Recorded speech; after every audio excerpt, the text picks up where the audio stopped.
Boat.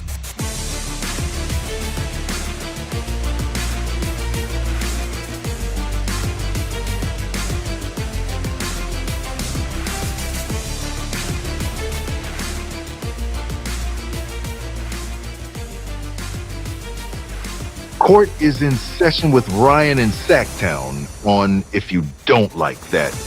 Now, Ryan in Sacktown. Oh, must be Rhino.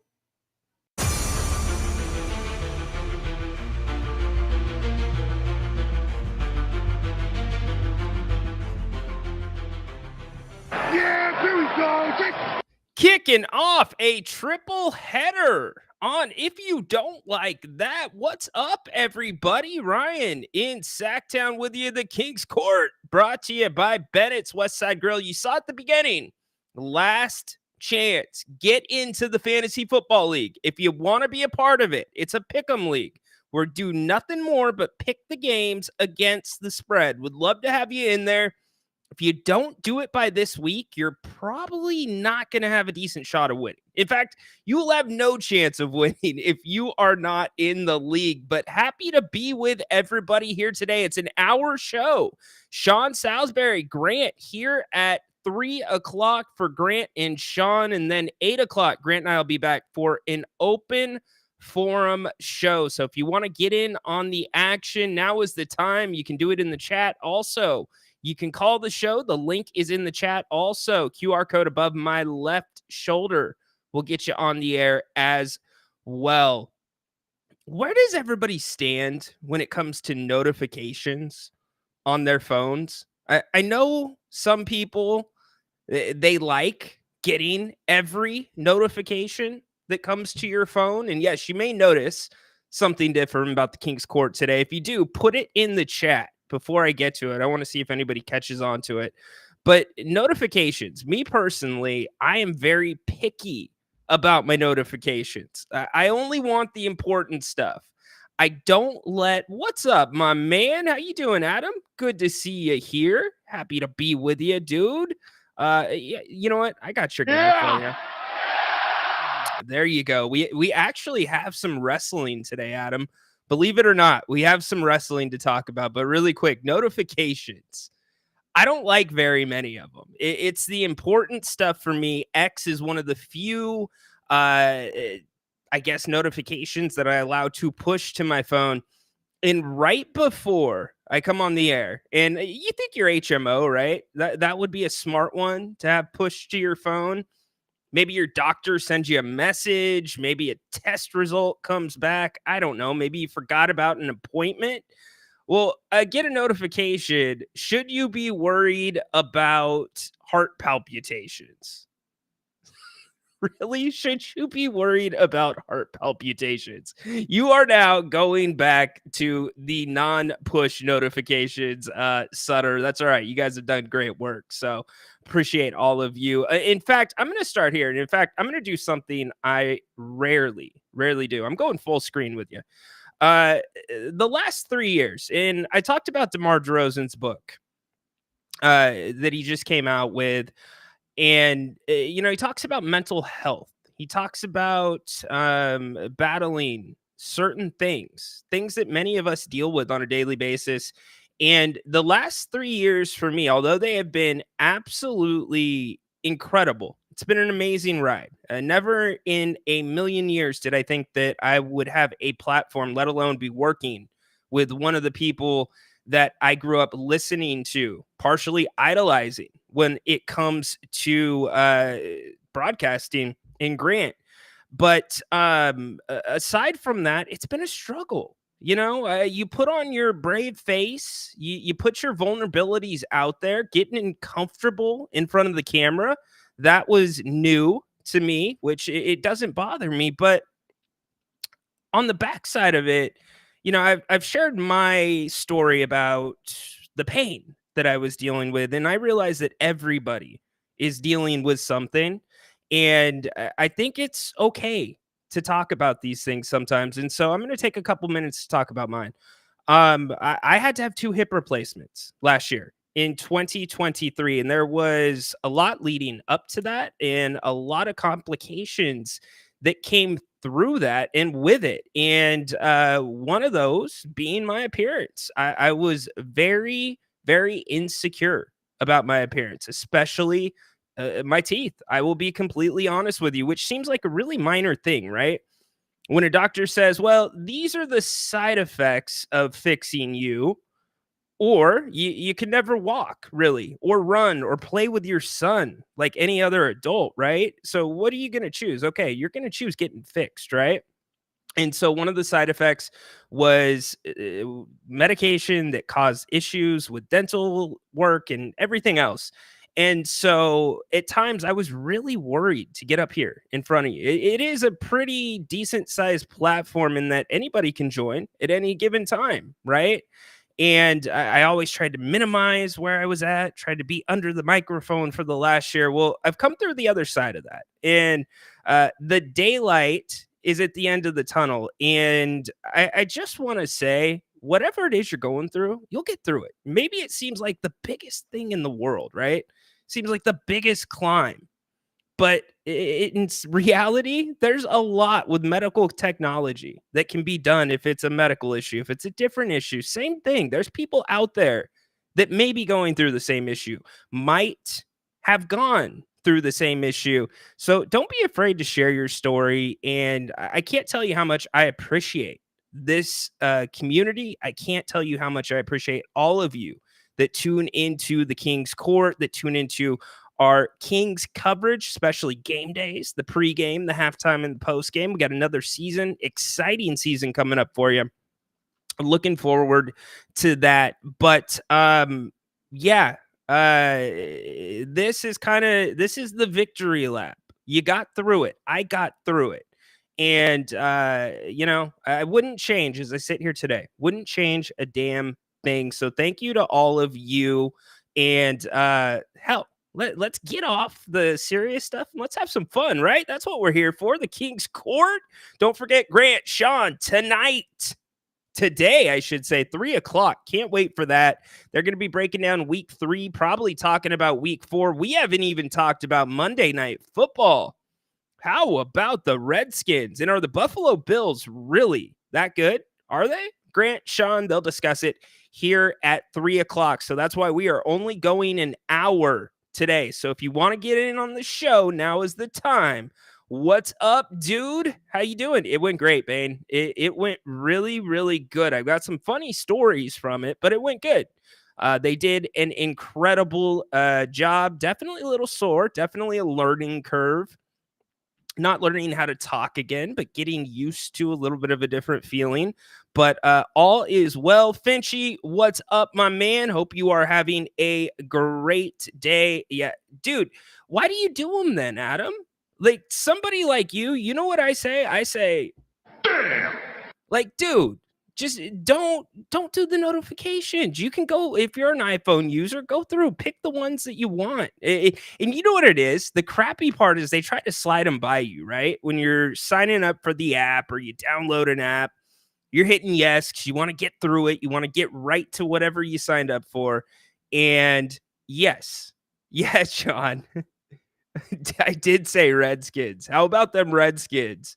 And Jaden Daniels, my goodness. Now the question becomes, we've seen this story before. Can he stay healthy? RG3 could not, but hell of a game by them on Monday night. And also, again, the Bills, how good are the Bills? They showed it. We talked about it on the pregame show, Grant and I was really wishy-washy on a few games and a few teams because I didn't know which teams, I didn't know who they are. And I guess to a degree, we still don't know who these teams are. We're only through 3 weeks of the NFL season. But when I saw the Bills have their first performance of the season against the Jaguars, where they only led with zeros on the clock to win the game, and I guess that's when it matters. But then you see them dominate in Miami, and you think, oh, shoot. Was that a Miami thing? Was Miami that bad, or was Buffalo that good? And then Buffalo comes out and does that to Jacksonville. Excuse me, they didn't play Jacksonville opening week. I forget who they played. Anyways, yes, hell of a team right now rolling in Buffalo. So I have to. I'm on call 24/7. Well, okay, that's fair. If it's work, you got to have the batches. So, anyways, a lot of different stuff that I want to get to. I got a story coming out of UNLV that interests me. We've talked a lot about the NCAA, and we've talked a lot about NIL, and everybody has a little bit of a different opinion on that. And with what's happening at UNLV, especially in the middle of one of their best football seasons where they've beaten two Big 12 opponents this season. They've now got a big NIL scandal.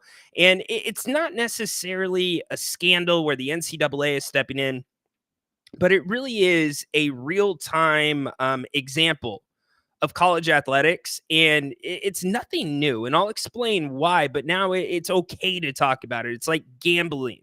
Before, when gambling wasn't legal, you didn't talk gambling, really. You never heard the networks talk about it. Now that it's legal, it's everywhere, right? Well, with NIL and being able to pay players, they're much more comfortable talking about it. Couple of quick headlines. Padres clinch a playoff spot last night on a triple play. And no, I'm not talking about the chicken wings, the Southwest egg rolls, and the pot stickers at Chili's. A triple freaking play against the Dodgers. And by the way, the Dodgers spent over $1 billion this offseason. And most of that was tied up in Shohei Ohtani. But there is a scenario where the Padres could eclipse the Dodgers and win the NL West. That is crazy. So keep your eyes on that. The Dodgers are still first in the NL West, but definitely something to pay attention to. Padres fan, get excited. You guys are finally going back to the playoffs, and you're doing it at Petco Park. Holy crap. Just do me a favor. Those dudes that were singing before the Phillies game a few years back, please don't bust those guys out. I don't want to see them again. Also, other headlines. Oakland A's. How often do we talk about the Oakland A's at the start of the show? We don't. But they had a ninth inning walk-off win last night. If you have been living under a rock, this is the last homestand for the Oakland A's.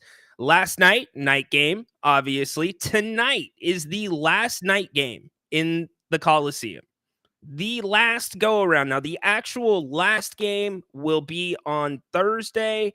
That is going to be a day game. I'm sure many of you that are A's fans are going to try to make it out there. There was a very interesting sign from some of the hardcores. I got the signs up that they usually hang over the left field wall, but there was one last night, and credit to Carmichael Dave. He put it on his X account. One of the signs read repent, or read Vivek, repent. Interesting, huh? Really interesting. A's fan a little sour about that. Here, this was, and I talked about Greg Papa earlier in the week, his call of the Niners game, the Niners complete breakdown in Los Angeles, and how I thought it was amazing. He did such a great job of illustrating the legitimate, it wasn't manufactured, it was legitimate frustration about the Niners collapse. And this was Greg Papa this morning talking about his experience last night, which for him was his last experience at the Oakland Coliseum. It just seems like yesterday that I was there doing those games. So to some respects, it did feel like a class reunion, and going back and seeing a lot of people you haven't seen for a number of years in a place that was so special to you for so long. But then when I got in the car and drove away, it felt more like a funeral. And it felt like someone very close to us has died, and you're not going to see him again. And I'm not going to go back tonight. And I won't go back tomorrow afternoon. Maybe after I get out of here, I'll go visit some people after. But class reunions are, we'll see in 5 years. We'll see in 10 years. We'll come back. It's over. I'm not going back there. And it hit me hard leaving that stadium, Jeff. I mean, I know everybody has an opinion about them leaving. And I believe you own a team. You could do what you want. And Oakland has changed a lot from when I moved here in '86. The East Bay is just different. And I saw the Raiders, have trouble coming back and the team ultimately having to move. Although I think the A's were the number one factor why Mark Davis, moved that team. But I was always looking to go somewhere better. So he may have moved it. He lived longer. But so they do have a right. I mean, the A's, the other thing is the murals, the walls in that ballpark. What are they going to do with that? Hope they don't tear that place down. It's just when you pull away from there and you're all going to feel it, whether you go tonight for the final time or tomorrow afternoon for the final time, is going to hit you hard. It hit me. It was partly, wow, I haven't seen so many faces. And just the views that I had when I looked out on the field from the booth, it reminded me so much of when I was watching A's games. I turned back the other way and it reminded me when I was with Coach Flores and Jim Plunkett on each side doing a Raiders Open. So there was just moments that came back to all of it. But the one that hit me the hardest is when you pulled out of the F lot, got on the highway and pulled away. A lot like closing the casket on your mom or dad. And you're like, never go back there again. Well done. Well said. Sports is something else, huh? Tell me sports isn't built in to the fabric of some of us. Very emotional and very well-spoken. Greg Papa there. And Kings fans, I'll just say this. We thought we were going through that, right? I mean, we did go through the relocation sagas, but that last game at Arco, the sign-off from Grant and Jerry, the uncertainty, right? And this is not the same. It's not. This is different. Their team's gone. It's done. It's in the books.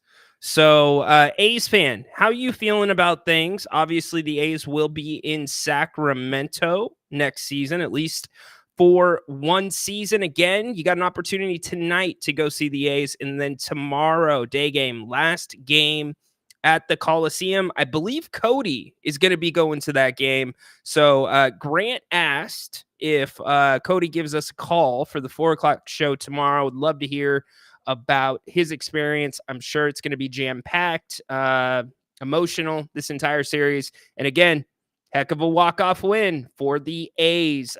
Did you see the fans ripping out the seats last night? I did not, but it doesn't surprise me. What are you going to do? You going to stop them? No. I think Grant, and I was paying attention last night to the open forum show. He talked about ripping his seat out or ripping a part of his seat, excuse me, from the old Yankee Stadium. So you look, these things are going to end up probably going up for auction at some point. I don't know if any of you saw the video, but with Arco, there was people, they left so much stuff behind there. There's a YouTube video out there, a creator that goes to empty sports arenas that aren't used anymore. Somehow, I don't know why the owners give him access. They get access, and same kind of thing. People taking things, etc. But no, does not surprise me. There's some hardcores out there with A's fans. Look at the left field team that's out there in the stands. Every single Adam, you want an A's seat? What are you gonna do with an A's seat, dude? Get out of here. Get out of here, Adam. But no, it's gonna be hard for some of them. And look. It stinks. I understand both sides of the argument. I know I'm supposed to have an opinion on this. I don't. I really don't about the A's coming to Sacramento, other than the fact that it is good for the city of Sacramento for a year. It is good for the city. You can't argue that. Now, we can have a much bigger debate when it comes to the dynamics and, well, let's see what John Fisher does with ticket prices at Rayleigh Field. That's going to be something of its own. Rayleigh Field, excuse me, Sutter Health Park. Remember, Sutter, hit me with that notification. Should I have heart palpitations? Come on, Sutter. Damn. All right, another headline that I want to get to really quick before we talk UNLV, talk NFL, we talk Christian McCaffrey. Anybody else have Christian McCaffrey on their fantasy football team? Anybody else?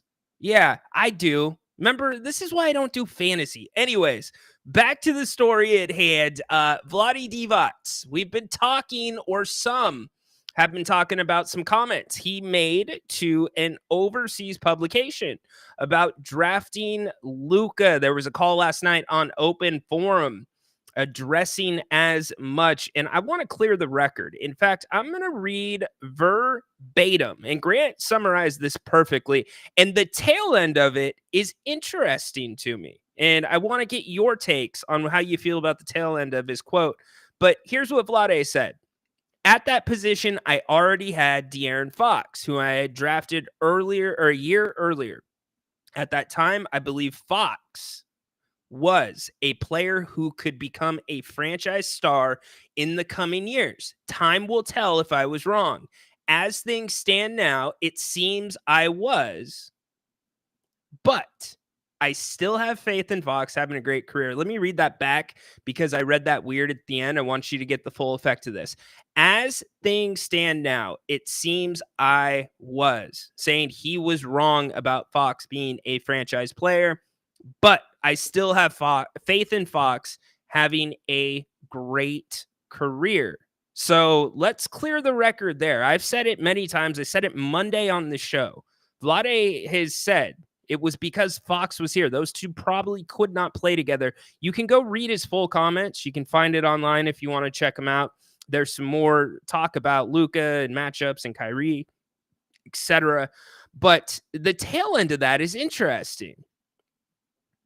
I believed Fox was a player who could become a franchise star in the coming years. Time will tell if I was wrong. As things stand now, it seems I was. Interesting, right? So where do you come out on that? Where should De'Aaron Fox come out on that? And then he ends it with, but I still have faith in Fox having a great career. So look, Grant said it too. There were a lot of dynamics at play in that draft. Other teams passed on Luka as well. Yeah, who knows what the Kings would look like today with Luka? I can promise you this: Fox would not be on the team. But what does the other makeup look? You have to look at the contracts back then. So I'm not going to go deep into it. We could do 5 hours on the topic. In fact, Kings fan could do probably 24 hours straight on the topic. But really interesting quote from Vlade Divac there. Joel chiming in. Let's see. I hope they stay in Sacramento. Joel, it's going to be a long shot, my man. It's going to be a real long shot for them to stay in Sacramento. Just the facilities alone. And there's some really good reporting going on right now about the situation with the A's, MLB Players Association. Make sure that you go check that out. Grant's talked about it a few times, but as it sits right now, there's no way. In summer and baseball in summer in Sacramento, with the heat and the fact that they want to do the artificial turf, you're going to bake. Listen to some of these college football games that you saw over the weekend or listened to over the weekend when they're talking about temperatures on the field versus the actual temperature. Some of them were as high as 125, 140. There's no way. There's no way. So I'm not saying it's impossible. Nothing is impossible, but it's going to be hard. Enjoy it, though, for the year that you have it. That's what I would say. Look, you're going to get a unique opportunity to who does well. Kyrie Irving plays well with Luka. Kyrie plays pretty damn well with Luka as of right now. So anyways, getting back to your comment, though, and talking about the A's, Joel, enjoy this year or this next year with the A's because you're going to have the opportunity to see Major League Baseball teams, stars in an intimate environment, an environment unlike any other in Major League Baseball, at least through next year. So it's going to be a good chance to see some of the big names. Who knows? Maybe the A's, most likely. I can almost guarantee they probably will not make a run because what would make you think they will make a run next year? Not because they're in Sacramento. It's not going to be the fan support. But you're going to have people, and here's the other thing. This is going to become next year. It's going to be a destination for other teams and other fans of other teams coming here to Sacramento, simply for the fact that it is going to be a spring training environment. It's a spring training ballpark holding Major League Baseball games. So I would say have fun with it. Try to catch a game if you can afford it. Jeff Fisher's new best friend, and he doesn't even know it yet. Dennis, yeah, I don't think so, my man. It is really up in the air. The only thing guaranteed is 2025. Now, the one thing that this certainly does help out is the Sawyer downtown. You would assume it makes sense. It's the nicest hotel in that area, number one, in my opinion. But number two, with Vivek and the River Cats, Vivek has a $2.6 million condo at the top of the Sawyer. So it's going to help the Doco area. It's going to increase revenues down there. But the big thing standing between the Kings and an all-star game is housing. It's lodging. And they don't have enough of the 4 or 5-star lodging to host an all-star game. So anyways, a last headline that I want to get to, and I'm not going to spend too much time here because I am done with this dude. In fact, I'm shocked still that Cleveland signed him to a $230 million guaranteed contract right in the midst of the controversy that he was going through off the field, and they sheltered some of his money. They sheltered it the first season. Look how much Deshaun Watson was paid in the first year of his career, or his first year of the contract in Cleveland. Check that out. So that way it would mitigate the expenses or the fines to him from his game checks. Anyways, Deshaun Watson has been a complete bust. A new allegation has been out that might allegedly come with video. The plaintiff in that allegation says she is going to participate with the NFLPA's investigation that is currently ongoing. Remember, the NFL has no subpoena power. So she said, I don't want to talk to you. That's pretty much the end of their investigation, but that is not the case. And that's just off the field. What about on the field? This guy's been horrible this year. Deshaun, he looked a little bit better last week, but he has been horrible. Pressure is mounting, not just off of this year, but what about last year when Joe Flacco came off the couch, literally came off the couch and put that team on his back and energized the city of Cleveland? Well, Deshaun Watson, Wednesday, today, they were asking him questions about the offense. And you remember, Deshaun when he was in Texas playing for the Texans, he would run the ball at times. He was not bad with his legs. So here's what he had to say about running the ball as a quarterback. I'm not a running back. It's not my specialty. They signed me to throw the ball, make decisions, and be a quarterback, not a runner. Yo, memo to you, Deshaun. My man, you don't have a leg to stand on right now, Deshaun. You don't even have a single leg to stand on. If that organization wants you to mop the damn floors, you better grab that mop and put a big ass smile on your face, because they are still paying you a guaranteed $230 million. If you hit them with a shot of truth serum, do you think there is one person in that Browns building, in that Browns coaching staff, that wouldn't want that contract off the books and a different quarterback on the field? No, they are pot committed to you. And I'll go a step further. I bet that if you also ask them, do you hope that there is punishment from the NFL for the latest allegation, they would say yes, because it gives them a route to void your contract. You should be doing anything and everything to cater to your teammates, to your coaches, to your city, to earn a little bit of goodwill that you have never had in your back pocket with that $230 million in Cleveland. Turn the team around and do what the coaches ask you to do. Who does that? Are you kidding me? I'm not a running back. It's not my specialty. They signed me to throw the ball, make decisions, be a quarterback, not a runner. Get out of here with that garbage, Deshaun Watson. Are you kidding me, my man? How tone deaf is this dude? The Browns are 1-2 this season. Dude has not played well at all during his time in Cleveland. My man, his act is growing thin, real thin nationally. And I can only imagine Cleveland, much like Sacramento, when it comes to a sports town. Very similar, very dedicated fans. Take their sports serious, haven't seen a ton of championships, right? And you're going to smack off with that, my man? How would that play in Sacramento if Demonis Sabonis or De'Aaron Fox came out and said, no, they don't pay me to shoot three-pointers. They pay me to drive to the rim. Yeah, that's why they're paying me. Get out of here, Deshaun. So let me know your thoughts on that. John says he will mop the floor for $2 million. Yes, definitely.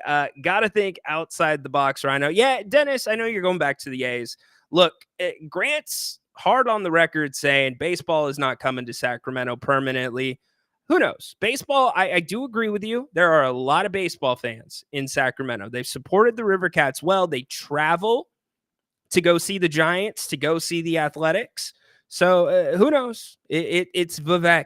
It's Vivek. Anything could happen. But what I'm saying, don't get your hopes up. But enjoy them while they're here. At least do that. And also the A's, they're going to be doing some buses. Did you guys hear about this? They're going to be doing some A's buses from different places around Sacramento and the surrounding cities to get you to the stadium. I'm sure there'll be some type of agreement with regional transit reached at some point, much like they did with the Golden One Center. Free tickets if you have Kings tickets to get to the game. So that is where we're at. Those are the headlines for today. Get involved in the show. Want to hear from you. Get your comments in there. We're only going until 2 o'clock. So we're only here for another 28 minutes. And then Grant and Sean, 3 p.m. today. And then Grant and I will be back 8 o'clock to wrap up the night. All right. I talked about it at the beginning of the show. UNLV. And having this great year. In fact, I wish Corn Dog was in the house. Corn Dog, if you're in the house, if you're listening, if you can call, I would love to get your take on this. I have made it very clear I am not a fan of the NCAA. What does the NCAA do anymore besides, you know, the NCAA really, for all intents and purposes, they're like a property manager. That's what they are. They negotiate the deals, right, with the TV networks for March Madness, for the college football playoff, and then they divvy the money out to the schools. That's really the only thing the NCAA does, because they're a joke when it comes to enforcement. We've talked about before NIL was legal, the different things that would be violations and the millions and millions of dollars that would be spent on these investigations over peanut butter for bagels. Yeah, peanut butter for bagels. Come on, peanut butter. What are we talking about here? We're not talking about cream cheese. We're not talking about lox. We're talking about peanut butter. Yes, that was an NCAA violation. That was deemed a violation. Now, earlier this year, we talked about Florida. They had a player disengage, disenroll from the school, transfer from the school because he was promised NIL money for signing with Florida. Now, the NCAA right now in this ambiguous time where it's kind of the Wild West, because you don't know what's going to happen with Congress in the NCAA. Are they finally going to deem that the NCAA violates antitrust laws? You got that looming. You've got really only one firm rule on NIL, that you cannot pay a player to come to the school. If you are the school, you cannot say, hey, we're going to give you $10 million. 10 million big ones if you sign with us. You can't do that. There can't be an explicit conversation of that manner to bring a player to the school. Well, an ex-Florida player alleges that is what happened. He is now suing the University of Florida for the money that he was promised, right? But here's the one thing that you can do. What's funny enough is you can say, hey, we have an NIL commitment lined up for you to the tune of $2 million. Many of these schools have funds. It's an NIL fund. In fact, Oklahoma State is wearing a QR code on the back of their helmets this season that goes to their NIL fund, and that can be divvied up amongst the athletes when it comes to athlete commitments, etc. once you are in the program. Well, fast forward to today, more specifically last night. UNLV's quarterback Matthew Sluka, who led them to wins over Kansas, over Houston, has now announced he is transferring mid-season. He is disenrolling from UNLV in the middle of the season because an assistant coach made a verbal commitment of $100,000 for Matthew to sign with the UNLV. Now, super calculated here on Matthew's part because Matthew is still eligible to redshirt this year. So he is not losing. He is not losing a year of eligibility. So he will go train with a quarterback trainer and start looking at the possibilities for next year. And UNLV is left with their hands up. Their starting quarterback gone. He's gone. And the team met with Matthew allegedly last night or the night before, where the issue was raised that, hey, the offensive coordinator promised me that I was going to be paid $100,000, which today in NIL standards, it's not that much for a big or for the group of five, whatever they call it, the group of five for a player of Matthew's caliber. Not that much, $100,000. That's about on par. He alleges he had bigger offers, though, before he decided to go with UNLV. It was more of the fit, both he and his agent, or I should say he has said through his agent. So it brings up now a bigger question. The university basically said, here's what he did. He put the university between a rock and a hard spot because now the university would be looking at a situation where if they paid him the $100,000 based on the terms that he's reported, and remind you, all of this is verbal. This is not in writing. It was all verbal. So if they paid him that money, then the NCAA could come a knocking and say, hey, you can't pay people to come play at the school. That's not how it works. So he put his foot down, because UNLV said they were not aware. They went to the NIL fund, the people that manage it.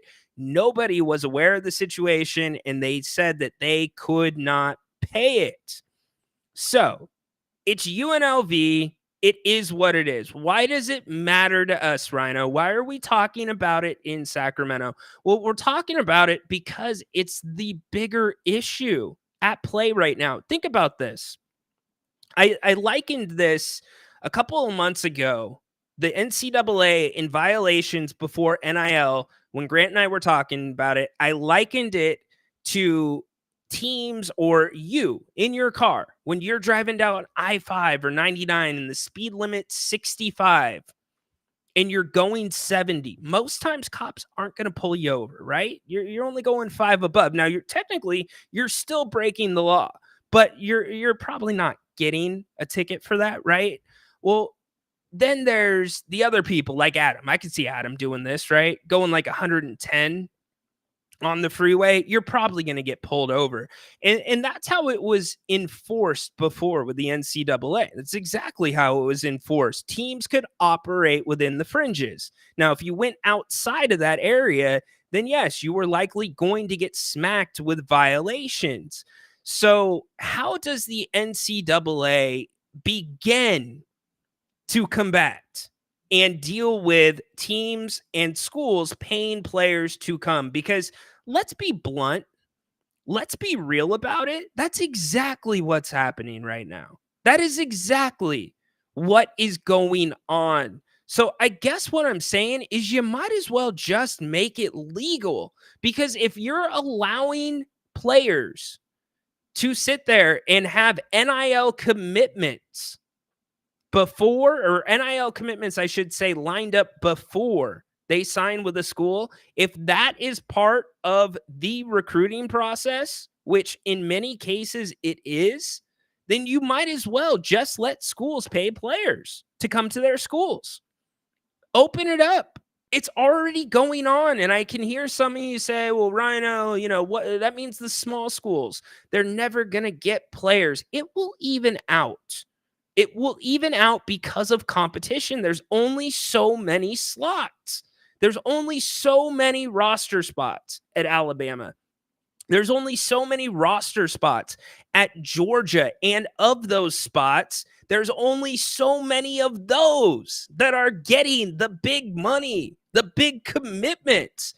So what are we doing here? Much like sports gambling becoming legal in most states, just open it up. Let's be done with it. Because until it's that way, we're going to continue seeing stories like this, because it's happening already, and the NCAA knows it's happening already, much like before when I talked about when NIL wasn't legal, but violations were still happening. As long as you stayed in that fringe area, you weren't going to get popped from the NCAA, and that's exactly what's going on with schools technically paying players to come play for them.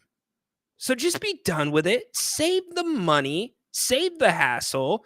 And at the end of the day, the schools are going to get more money from the NCAA, because you're not going to have these costly investigations. You're not going to have these costly lawsuits. They get dragged out for years. Think about how long the Ed O'Bannon lawsuit got dragged out. It was incredible. He was one of the first ones to file a lawsuit saying that players should be paid. And that took 10, 15 years to finally settle out. Also, you now have the pending settlements where schools are getting money to give to athletes that played during a time that NIL was not available. You're getting Reggie Bush having Heisman's restored and everything else under the moon. Just be done with it. Why are we swimming upstream? Why are we fighting City Hall? You know why we are? Because the NCAA is stubborn. They're stubborn. They're like Deshaun Watson. They don't have a platform. They don't have a leg to stand on.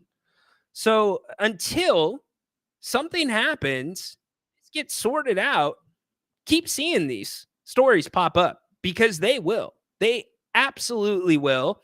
And in that interim time, schools will continue to pay players to come to their schools. Nothing new. This is straight out of the old playbook. Get with the times. Mr. Moss, what's up, my man? How you doing today? Hey, what's up, Randall? How you doing, man? Doing good, brother. How are you? Not too bad, man. Not too bad. Like always, I won't keep you long. Just a few topics, and then I'll kind of listen to you off air a little bit. What's your thoughts on this Ohtani Dodgers thing? He's the greatest thing since sliced bread. He's having Barry Bonds' 10th or 11th best season of Bonds' career, but I think people are the prisoner of the moment. I saw a post not long ago say he was the best baseball player ever. Do you watch him? What's your thoughts on him? On him? I think he's pretty special. And okay. I get the argument. He doesn't play the field most games. He's DHing if he's not pitching, right? Barry played left field, but he's special. Players get stronger. Players get faster. Movement changes. It evolves with the spin of the ball and pitchers. So what he's doing to me is kind of unprecedented. And I truly think by the end of his career, he'll likely be amongst the best baseball players of all time. And here's the other thing, Mr. Moss. How many times do players ever live up to the hype? Dude signed a $700 million contract, and this guy's living up to everything under the hype, and it's a rehab season. Yeah, I agree. And the word versatile comes into Yes. mind when it comes to him. So if you want to say he's a more versatile baseball player, you got me. No argument there. But just pure hitting and a hitting genius, I'm gonna go with Barry Lamar Bonds. That's just me. So It's cool. specialized, right? Yeah, for sure. Absolutely. Yeah, I hear for you. sure, specialized. Real quick on the NFL, you look up, they're not playing great, but they're 3-0. The Chiefs, like Yeah. they just find a way to win. I think the surprise team so far to me, Pittsburgh Steelers, that defense, amazing. Yep. What's your thoughts on the Steelers? And the Chiefs haven't even played one great game yet, and they're 3-0. They just find ways to win. That's why they're on the brink of a third Super Bowl in a row, my man. Think about it. They haven't even really gotten Travis Kelce going. And there's a ton of noise about him and having too much of an off season. No, it's a long season, in my opinion. The Chiefs, look, do they have a factory there, Mr. Moss, where they just produce these players? Is it a 3D printer? Pacheco goes down, you just put somebody else in. A rookie at that, a rookie running back, right? He fumbled versus the Bengals. They still trust him, right? He picks up a big time third and second down play not too long ago versus the Bengals. I mean, they're just plugging along. And again, when you got that guy named Patty, right? You're gonna have a chance, right? So 100%. 100%. What's The your thought on the Steelers? Yeah, look, the way the Steelers are playing right now, it translates. It translates to when football matters. They're amazing on defense. They beat you at the line of scrimmage. Justin Fields is doing enough to not lose the games and not enough to win it on his own, but the team's winning games as a team, and that's all that matters. I think you keep him on the field, and I'm a little more pessimistic if I look at the two teams about the Steelers rather than the Chiefs for obvious reasons, but I'm super surprised that the Steelers are 3-0. Here, I'm going to ask you a question now, because my surprise team is the Green Bay Packers. I have been so impressed with what they've done without Jordan Love. That first game against Philly, they looked great. What do you think about them? Well, for me, coming to the season was their O-line. Could they protect Love? Could they give him time to go back there, drop back and throw? I thought when Love went down, they would struggle a little bit, right? But again, they plug in the backup and they're just kind of just going along as scheduled. Their defense to me isn't great, but it's good enough. Quarterback making plays, and they're coached well, right? Yeah, I mean, they are. I think in the past we've had question about their coach and some of his play calls and decision making, but up to this point, man, I mean, listen, when guys go down, you just hope and pray that you can kind of keep the ship afloat until you get your guys back. So I've been impressed with the Packers, and they play in a pretty damn good division, right? You got Minnesota, you got Detroit, and so they're just, moving along. I think they're a surprise team as well. Last thought for the day. It's almost October, mid-October. I mean, we're approaching. Yeah. My favorite time of the season, right? NBA season. Yep. And so, I know guys are getting ready. My Rockets. I was down in Fresno, maybe a month ago. Yeah. And Paul George, Jalen Green, were down there playing in the programs, just hanging out. Love it. Yeah. And he had a exclusive all team meeting down in LA. Jalen did with the Rockets. And so he's trying to be a better leader. Still hasn't got paid yet. Sagoon hasn't got paid yet. Yep. And so the Rockets have good. They're one of those teams where either they're going to play well and they should be in the mix, or are they a playing team? I mean, you haven't talked much Rockets on this show, but that's my squad. They have all the talent you can ask for. I think they're one of the most athletic teams in the league. They got a mix of young talent. What is Reed Shepherd going to do, right? Yeah, that's a big question. He looked good in Summer League. He played well. He's a manager guard. The question for me is, can he defend and knock down shots? We'll see, when it matters the most. But I'm excited, man. NBA season. And real quick, too, before you go, we got to link up one of these games, man. I got season tickets. And if you pick a game, I don't know what your access is down there at the arena, but If you want to check a game out, let me know. I'm like 3-4 rows from the floor. We upgraded from last season. Nice. And we'll chat behind the scenes, man. But yeah, man. So let's definitely catch a game, and we'll pick one. All right, let's do it. Yes, I'm sir. all in. I'm gonna ask you a quick question before you go. Yeah. How important is Van Vliet to what the Rockets are building, especially with his contract? Well, remember this last year is a team option, and so I think he's important because he's a mentor for Jalen. Now Reed. Some of our young guys, and he's a guy that you can trust. Right? He's been there. He's done that, and the proof's in the pudding, Rhino. He played damn near 36 plus minutes last year, right? You may trust him. Yeah. He didn't shoot it well from a field goal percentage wise, but he's a guy who is pesty on defense. You can trust him. He's going to get you a good shot in offense, right? For the most part. So yeah, I mean, he's a veteran guy that he's going to lean on a lot, but I kind of, I would have to say that at some point, I don't think Houston picks up his team option. Probably not. Yeah. So, I mean, he's there to mentor Jalen, mentor some of these young guys, but to answer your question directly, he's vital. I mean, he's a guy who you can lean on. And just real quick, too, since you asked the question, last year, Ime was benching Jalen in some fourth quarters, and you can tell Jalen's attitude wasn't the best. Yeah. But when Sagoon went down here in Sacramento with that ankle/leg injury, Jalen took off, right? Averaged in the 30 for the last month of the season. Yep. And so, Fred needs to get in his head again and get him to stay consistent, right? Don't wait until the last month of the season to get going, Jalen. Like, come on, listen, stay in kill mode. Like, kill or be killed. So he's important, man. So we'll see.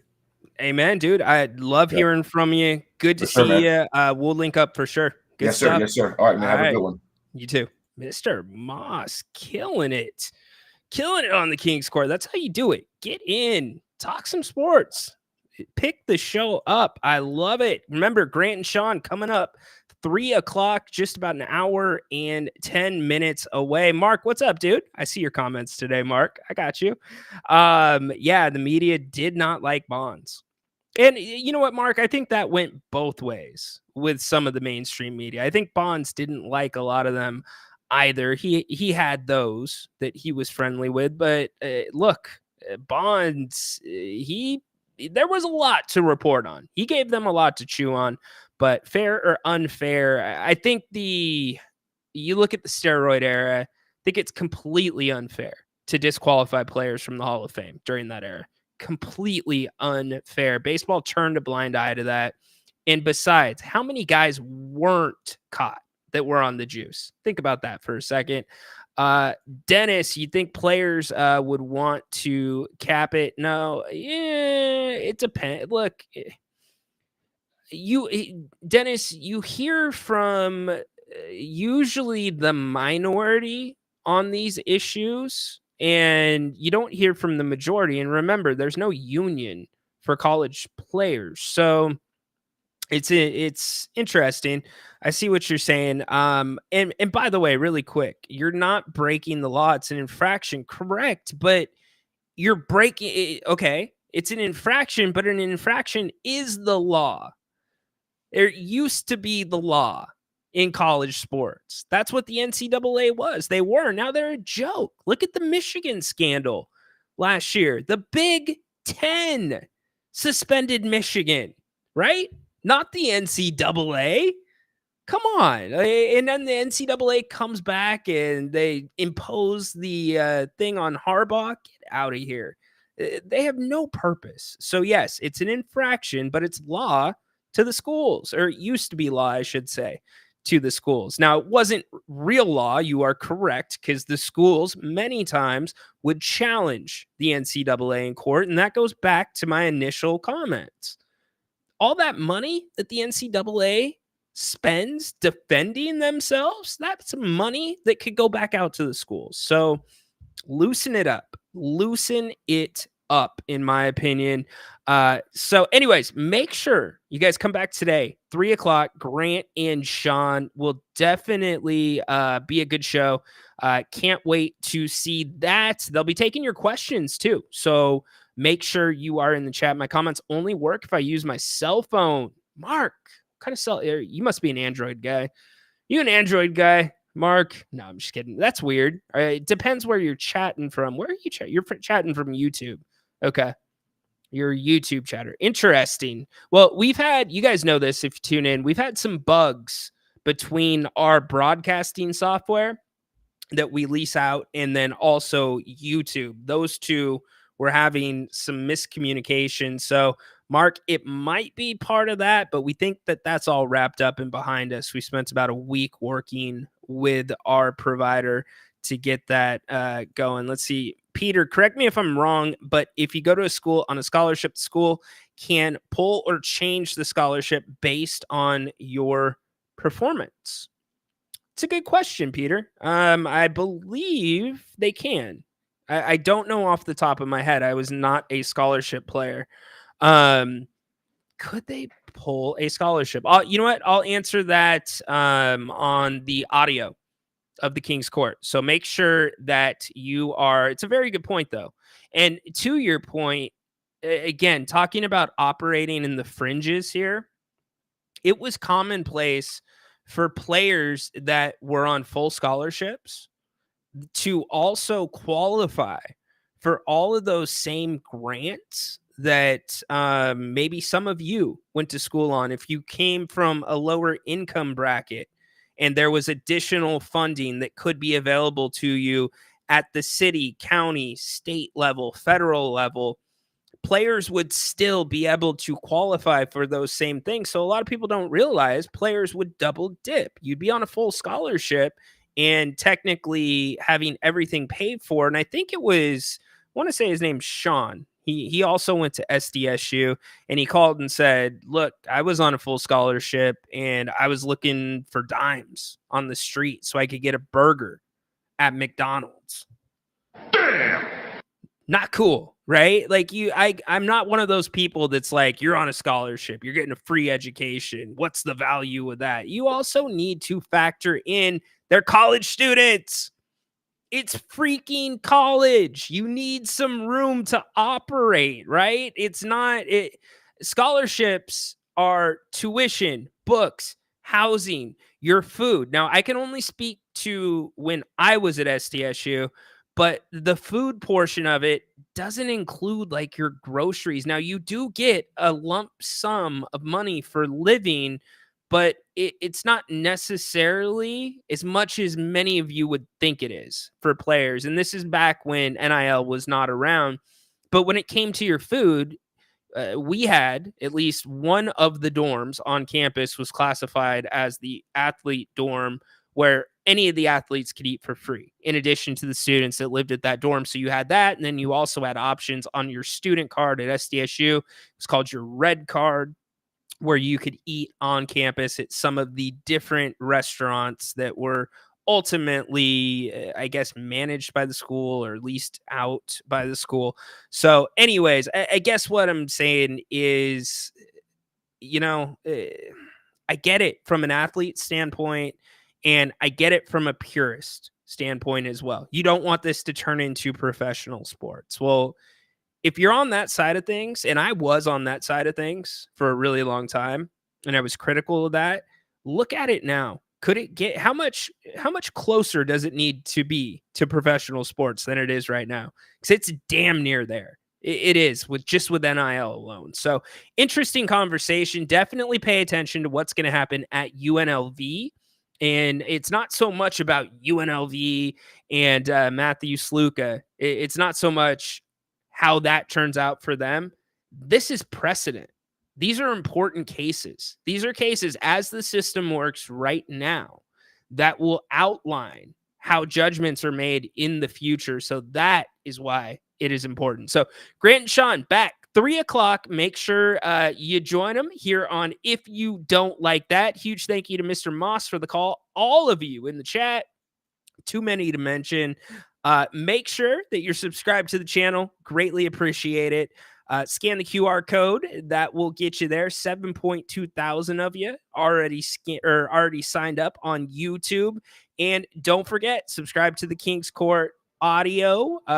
We put this show up there. And then we also, okay, so that is one of my few notifications. That's my prayer notification. So that's what you just heard. So Adam, I do have some that push to my phone, but you get exclusive audio. The Kings Court shoot arounds during the season, which are every morning. And then I've been putting some exclusive audio up there, Spotify, Apple, anywhere else you get your podcast. Make sure you check that out. Again, huge thanks to Bennett's Westside Grill, sponsor in today's show. Go to bennettsrestaurants.com to learn more about all 3 of their locations and specials, prime cuts, seafood and steak, all at Bennett's. So, all right, 3 o'clock, Grant and Sean, be back. Join them. I will be watching that one. And then don't forget, 8 o'clock tonight, Grant and Ryan, we'll be doing an open forum show. Get up in here. We would love to hear from you. That is it for the Kings Court. Make it a great rest of the day. Appreciate all of you, and hit me on X if you've got more opinions about the NCAA or anything else that we talked about. Be happy to give you a response. Go Kings, light the damn beam. Court is dismissed as long as you join Grant and Sean right back here on If You Don't Like That in an hour for Grant and Sean. So long.